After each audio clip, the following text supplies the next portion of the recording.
Hello, in this video I'm gonna show you how to get iPhone ringtone on Xiaomi 14T and 14T Pro. To get the iPhone ringtone, we need to open the settings, scroll down and go to sound and vibration. And then over here, tap on the ringtone over here.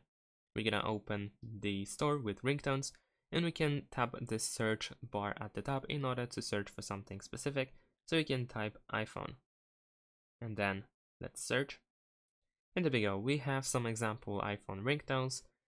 You can tap on any of these in order to hear the preview. Any you want to, whoops, I just closed it by accident, so let's get back there. And you can tap on this bell on the right side in order to download and use the ringtone. So let's say I'm gonna tap on this one and then press OK. We will see the message that the ringtone has been applied successfully. Just in case, we can go to my account at the bottom and open ringtones. And then over here you can find your downloaded iPhone ringtone over here. If it has this green icon of the phone below the title, then it means that the ringtone is set successfully.